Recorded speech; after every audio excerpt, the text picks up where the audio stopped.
And at last, beyond the waters of the eastern sea, the fabled city they had come seeking stood before them. Some called it Troy, others Ilios. Now at last, the sons of Atreus had reached its shores. Yet no battle had begun, no spear had been cast, no blood had stained the Trojan plain.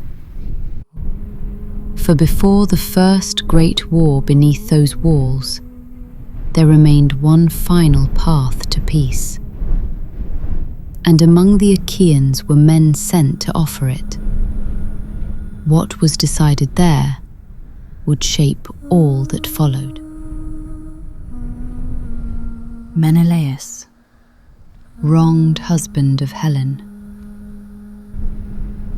Odysseus, renowned for wisdom and counsel. Palamedes, among the cleverest minds of the Achaeans. 3 men departed from the ships of the Argives, not as warriors, but as ambassadors.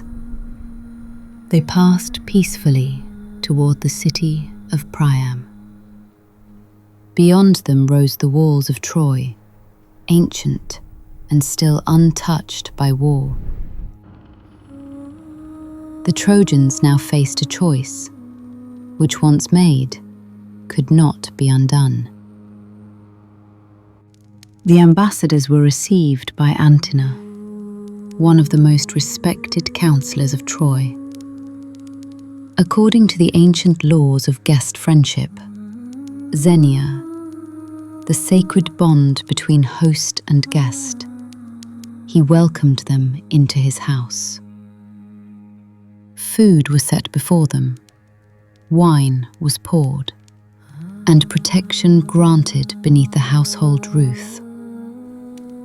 Xenia, wife of Antenor, moved among the household while the visitors were received. For that night, the possibility of peace still remained. The leaders of Troy were summoned to the assembly hall. There sat Priam, aged king of Troy. Nearby stood Hector, foremost defender of Troy. There also stood Paris, for whose sake the quarrel had begun. Around them gathered the elders of the city, including Antenor. And the hall grew quiet as every eye turned toward the ambassadors. Then Palamedes rose. Among the Achaeans, few men were held more highly for their intellect, and many believed there was no problem his mind could not solve. Trojans. Wisdom often lies in recognizing a mistake before its cost grows greater. The path before you remains open. Take it. Correct what has been done. Restore what has been disturbed. And peace may yet remain. Refuse, and the burden of what follows will rest upon Troy alone. Beyond your walls wait the gathered strength of the Achaeans, kings, warriors, and fleets drawn from every corner of the sea. No city, however proud, should lightly test their resolve.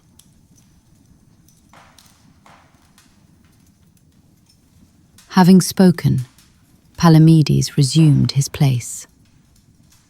For he believed the truth of the matter plain enough for any man to see. Some within the hall heard warning in his words. Others heard only a threat. Then Menelaus rose before the assembly. Trojans, Paris entered my house beneath the protection of Xenia. Yet he departed with Helen across the sea. I ask only that what was taken be restored. Return, Helen.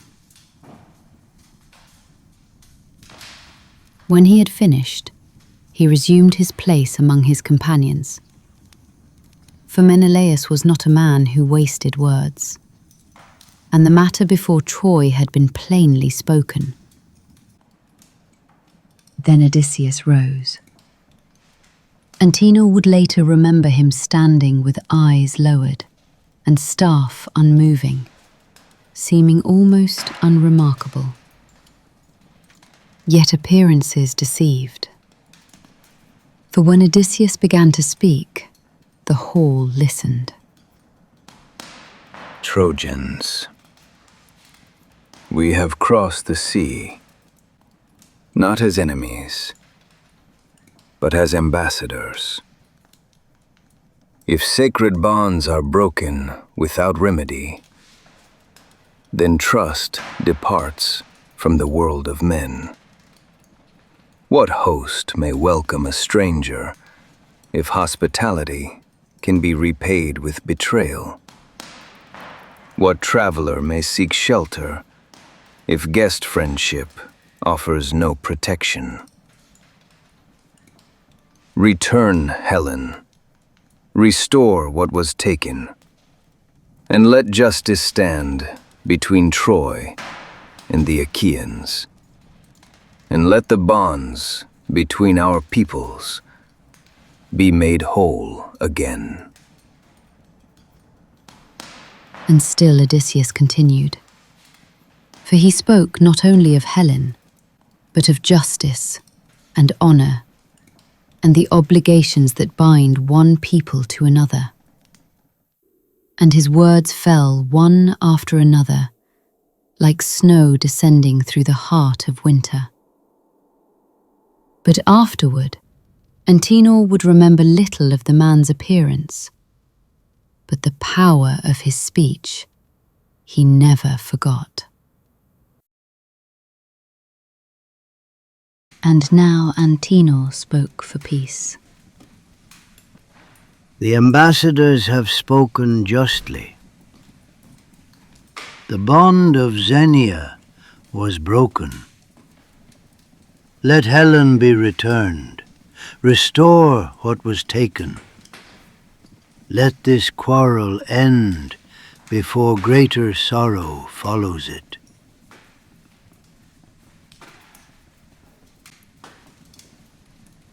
Paris answered, Helen came to Troy of her own will.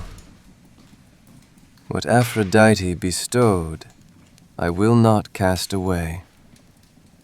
The treasures may be returned, but Helen remains with me.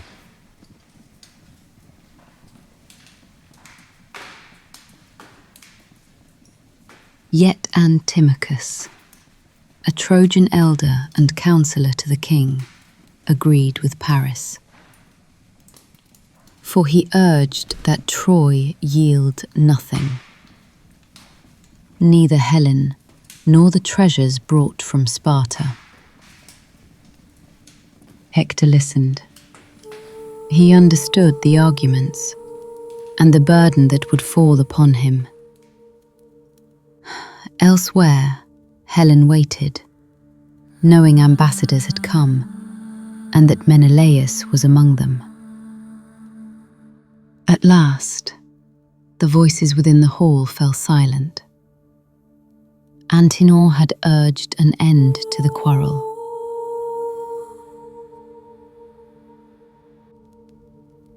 Paris refused, and those who agreed with Antimachus prevailed.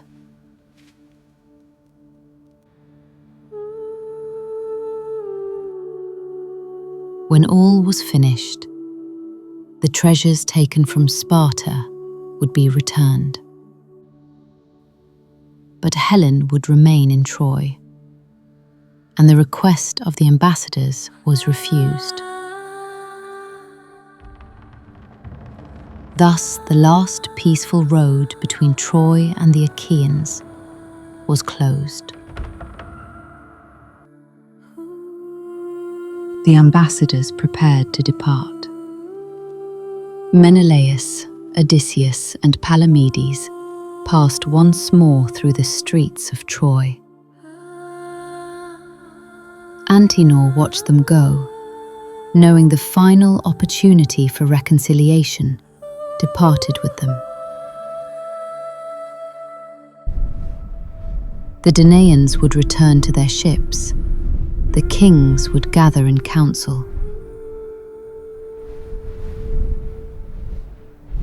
Before long, the armies would look upon one another across the plain. Behind them stood Iliad, beautiful, prosperous, and unaware of how little time remained. I am Callianera, for before the spear is lifted, men are given the chance to choose another path.